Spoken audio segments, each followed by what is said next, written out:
بسم اللہ الرحمن الرحیم۔ بسم اللہ الرحمن الرحیم۔ میری عزیز طالبات، آج ہم سبق نمبر 21 میں سورۃ المائدہ کی آیت نمبر 41 تا 43 ترجمہ اور تفسیر پڑھیں گے۔ آئیں اب چلتے ہیں آیات مبارکہ کی طرف۔ اعوذ باللہ من الشیطان الرجیم، بسم اللہ الرحمن الرحیم۔ یا ایہا الرسول لا يحزنک الذین یسارعون فی الکفر من الذین قالوا آمنا بافواہہم ولم تؤمن قلوبہم ومن الذین ہادوا سماعون للکذب سماعون لقوم آخرین لم یأتوک یحرفون الکلم من بعد مواضعہ یقولون ان اوتیتم ھذا فخذوہ وان لم تؤتوہ فاحذروا ومن یرد اللہ فتنتہ فلن تملک لہ من اللہ شیئا اولئک الذین لم یرد اللہ ان یطہر قلوبہم لہم فی الدنیا خزی ولہم فی الآخرۃ عذاب عظیم سماعون للکذب اکالون للسحت فإن جاءوک فاحکم بینہم او اعرض عنہم وإن تعرض عنہم فلن یضروک شیئا وإن حکمت فاحکم بینہم بالقسط ان اللہ یحب المقسطین وَكَيْفَ يُحَكِّمُونَكَ وَعِندَهُمُ التَّوْرَاةُ فِيهَا حُكْمُ اللَّهِ ثُمَّ يَتَوَلَّوْنَ مِن بَعْدِ ذَلِكَ وَمَا أُولَئِكَ بِالْمُؤْمِنِينَ۔ آیات مبارکہ کا ترجمہ۔ یا ایہا الرسول، اے رسول، لا يحزنک الذین، آپ کو غمزدہ نہ کریں وہ لوگ، یسارعون فی الکفر، جو دوڑتے ہیں کفر میں، من الذین، یہ ان لوگوں میں سے ہے، قالوا آمنا بافواہہم، جنہوں نے کہا ہم ایمان لائے اپنے منہ سے، ولم تؤمن قلوبہم، اور حالانکہ ان کے دل مسلمان نہیں، ومن الذین ہادوا، اور وہ لوگ جو یہودی ہیں، سماعون للکذب، وہ سنتے ہیں جھوٹ کے لیے، سماعون لقوم آخرین لم یأتوک، وہ سنتے ہیں دوسری جماعت کے لیے جو آپ کے پاس خود نہیں آئی، یحرفون الکلم، وہ بدل ڈالتے ہیں کلام کو، من بعد مواضعہ، اس کی جگہ سے، یقولون، وہ لوگ کہتے ہیں، ان اوتیتم ھذا، اگر تم کو دیا جائے یہ حکم، فخذوہ، تو اس کو قبول کرنا، وَإِن لَّمْ تُؤْتَوْهُ، اور اگر تمہیں یہ حکم نہ دیا جائے، فاحذروا، تو اس سے بچتے رہنا، وَمَن يُرِدِ اللَّهُ فِتْنَتَهُ، اور جس شخص کو اللہ فتنے میں ڈالنا چاہے، فَلَن تَمْلِكَ لَهُ، تو آپ ہرگز مالک نہیں ہیں اس کے لیے، من اللہ شیئا، اللہ کے ہاں کسی بھی چیز کا، اولئک الذین، یہ وہ لوگ ہیں، لم یرد اللہ، کہ اللہ نہیں چاہتا، ان یطہر قلوبہم، کہ ان کے دلوں کو پاک کرے، لہم فی الدنیا خزی، ان کے لیے دنیا کی زندگی میں رسوائی ہے، ولہم فی الآخرۃ، اور ان کے لیے آخرت میں عذاب عظیم، بڑا عذاب ہے، سماعون للکذب، یہ لوگ سننے والے ہیں جھوٹ کے لیے، اکالون للسحت، اور حرام کھانے والے ہیں، فإن جاءوک، پس اگر یہ لوگ آپ کے پاس آئیں، فاحکم بینہم، تو آپ ان کے درمیان فیصلہ کیجئے، او اعرض عنہم، یا ان سے اعراض کیجئے، وَإِن تُعْرِضْ عَنْهُمْ، اور اگر آپ ان سے اعراض کریں، فَلَن يَضُرُّوكَ شَيْئًا، تو یہ لوگ ہرگز آپ کا کچھ نہیں بگاڑ سکتے، وَإِن حَكَمْتَ،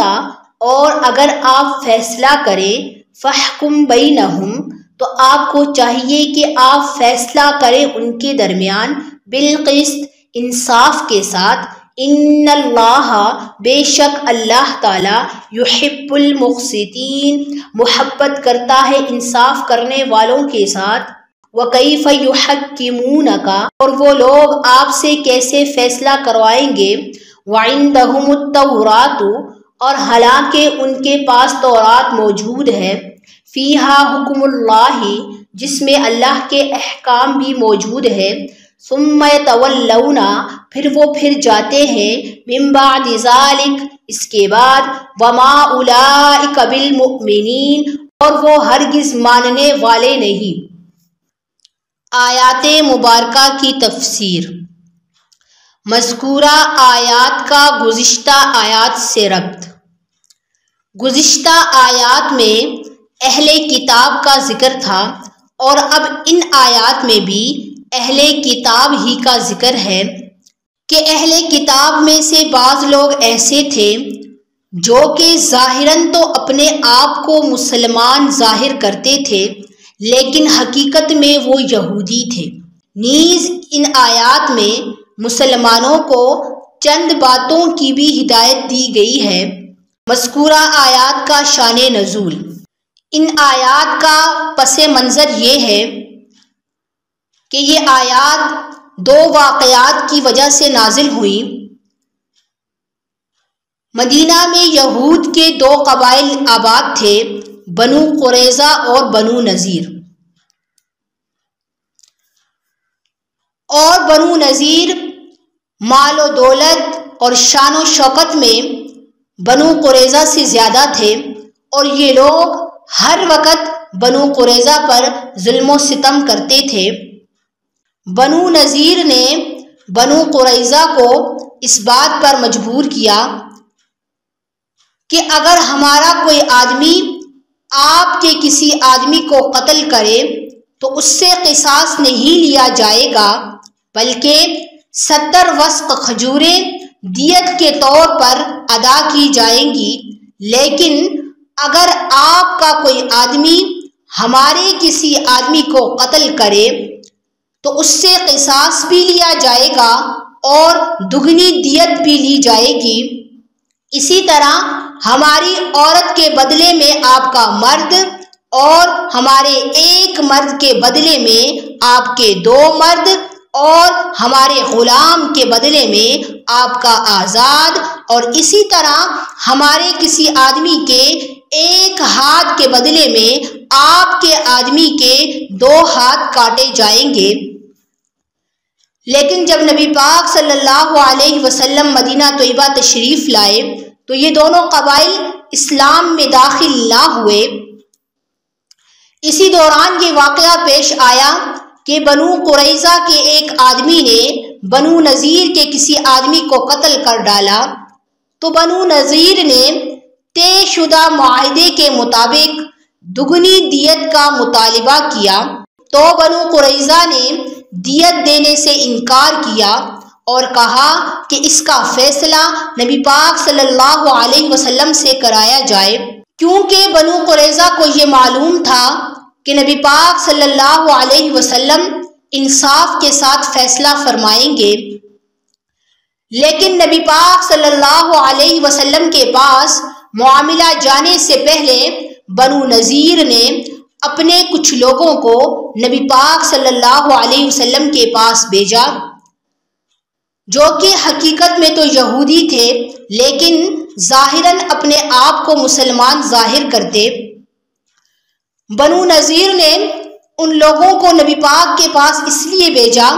تاکہ وہ لوگ نبی پاک صلی اللہ علیہ وسلم کا نظریہ معلوم کرے کہ آپ صلی اللہ علیہ وسلم کس کے حق میں فیصلہ فرمائیں گے،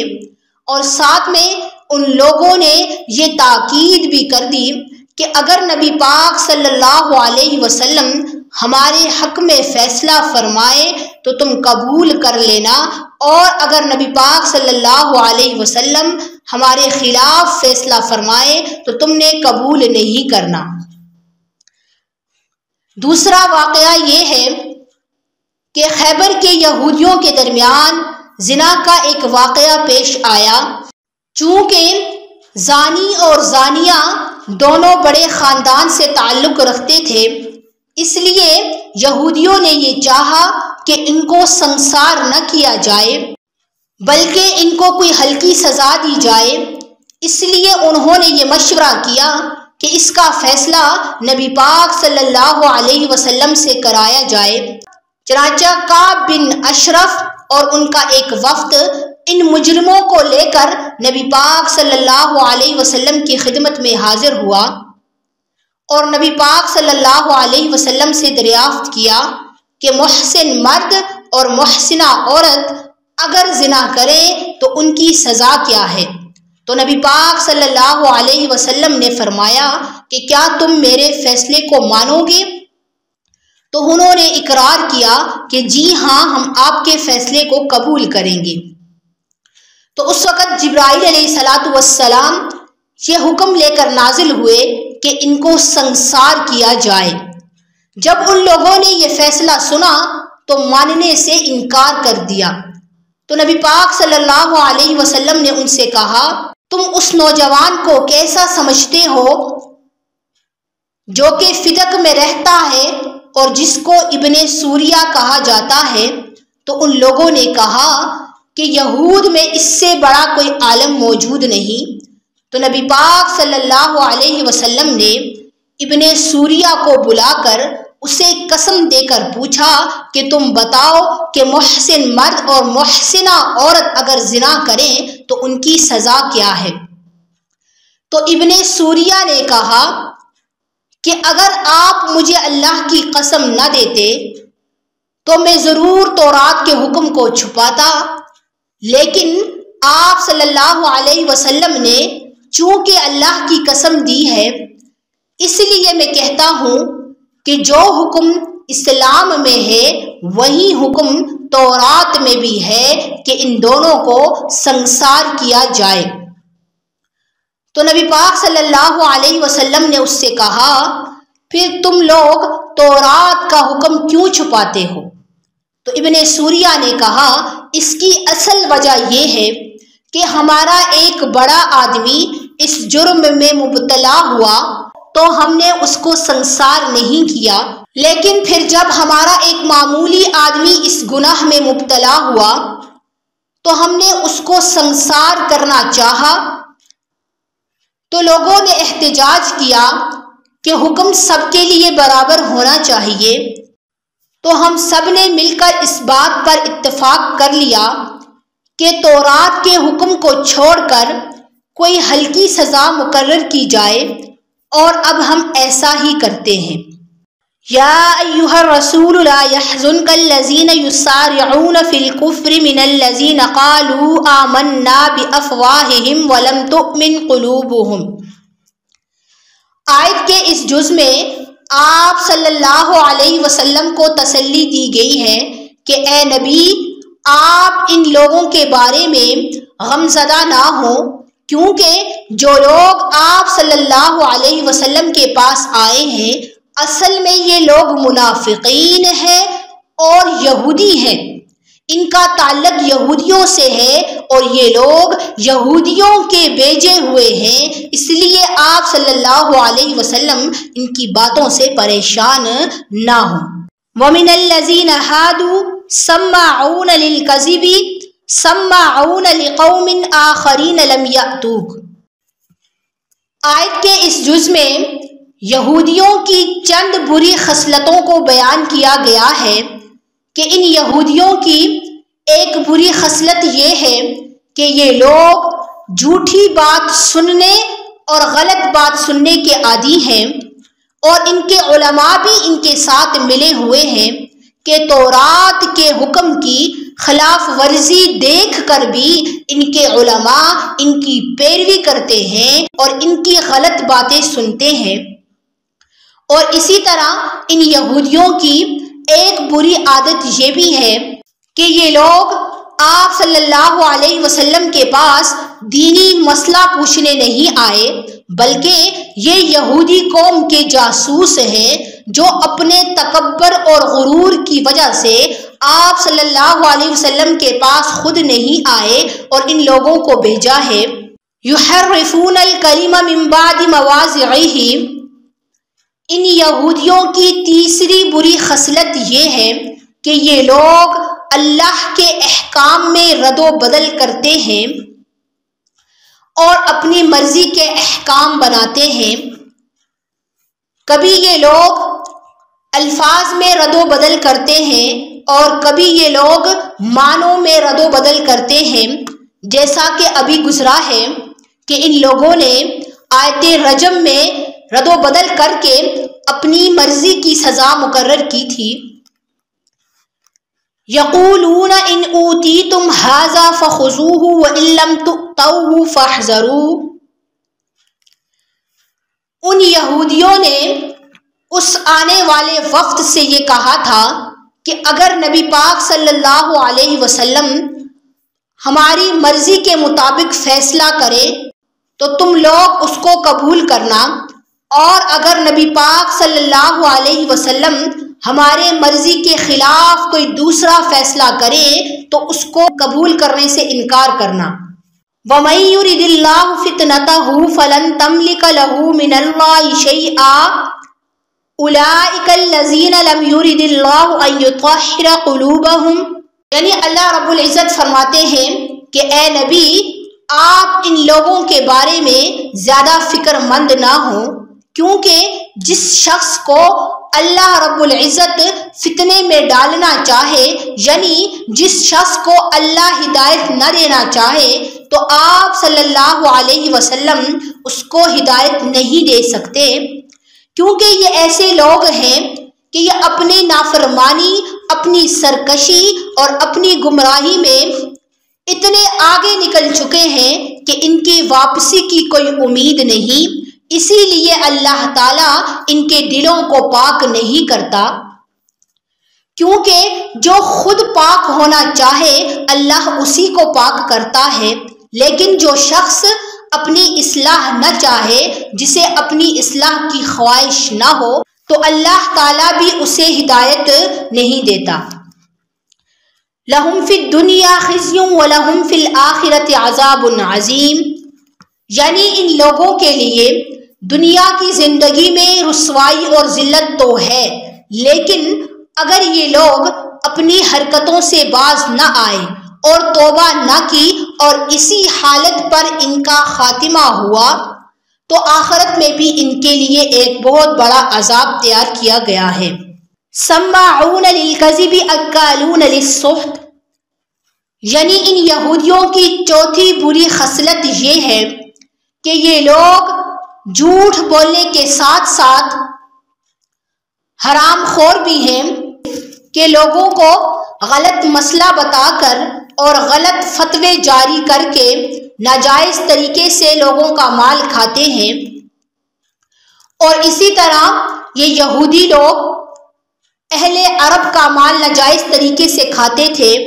اور یہ عذر پیش کرتے تھے کہ یہ لوگ ان پڑھ ہیں اس لیے ان کا مال ہمارے لیے کھانا حلال ہے۔ فَإِن جَاءُوكَ فَاحْكُم بَيْنَهُمْ أَوْ أَعْرِضْ عَنْهُمْ وَإِن تُعْرِضْ عَنْهُمْ فَلَن يَضُرُّوكَ شَيْئًا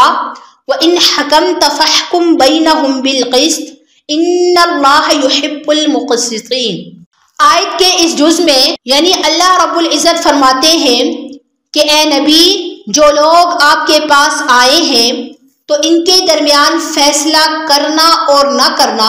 یہ آپ کی مرضی پر منحصر ہے، یعنی اگر آپ چاہیں تو ان کے درمیان فیصلہ کریں اور اگر نہ چاہیں تو ان سے اعراض کریں، کیونکہ حقیقت میں یہ لوگ آپ سے مسئلہ معلوم کرنے نہیں آئے بلکہ آپ صلی اللہ علیہ وسلم کا نظریہ معلوم کرنے آئے ہیں، اس لیے آپ صلی اللہ علیہ وسلم کی مرضی ہے، اور اگر آپ صلی اللہ علیہ وسلم اپنے مرضی کے مطابق ان کے درمیان فیصلہ کرنا چاہیں تو آپ صلی اللہ علیہ وسلم کو چاہیے کہ آپ انصاف کے ساتھ فیصلہ کریں، کیونکہ اللہ رب العزت خود بھی انصاف کرنے والے ہیں اور انصاف کو ہی پسند کرتے ہیں۔ اور اگر آپ صلی اللہ علیہ وسلم ان کے درمیان فیصلہ نہ کریں تو یہ لوگ آپ صلی اللہ علیہ وسلم کا کچھ نہیں بگاڑ سکتے۔ وَكَيْفَ يُحَكِّمُونَكَ وَعِندَهُمُ التَّوْرَاةُ فِيهَا حُكْمُ اللَّهِ ثُمَّ يَتَوَلَّوْنَ مِن بَعْدِ ذَلِكَ وَمَا أُولَئِكَ بِالْمُؤْمِنِينَ، یعنی اے نبی، یہ لوگ آپ کے پاس مسئلہ دریافت کرنے آئے ہیں، حالانکہ ان لوگوں کے پاس تورات بھی موجود ہے اور اللہ کے واضح احکام بھی موجود ہے۔ اگر ان لوگوں کو حق کا فیصلہ مطلوب ہوتا یا ان لوگوں کا مقصد دینی مسئلہ معلوم کرنا ہوتا تو یہ لوگ تورات کے مطابق خود فیصلہ کرتے، لیکن چونکہ یہ لوگ اصل میں مسئلہ معلوم کرنا نہیں چاہتے بلکہ یہ لوگ اپنی مرضی کے مطابق مسئلہ معلوم کرنا چاہتے ہیں اور اللہ کے احکام میں ہیلے اور بہانے تلاش کرتے ہیں، تو اس سے معلوم ہوا کہ ان لوگوں میں ذرا بھی ایمان کی رمق نہیں، کیونکہ اگر ان کو خوف خدا ہوتا، اگر یہ لوگ اللہ رب العزت سے ڈرتے تو اللہ کے احکام کو بلا چوں چرا کیے قبول کرتے، لیکن چونکہ یہ لوگ ہیلے اور بہانے تلاش کرتے ہیں تو اس سے معلوم ہوا کہ یہ لوگ ایمان والے نہیں۔ ہمارے آج کے سبق کا خلاصہ یہ ہے، آیت نمبر 41 سے لے کر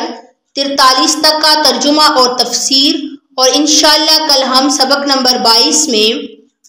آیت نمبر 44 کا ترجمہ اور تفسیر پڑھیں گے۔ والسلام علیکم ورحمۃ اللہ وبرکاتہ۔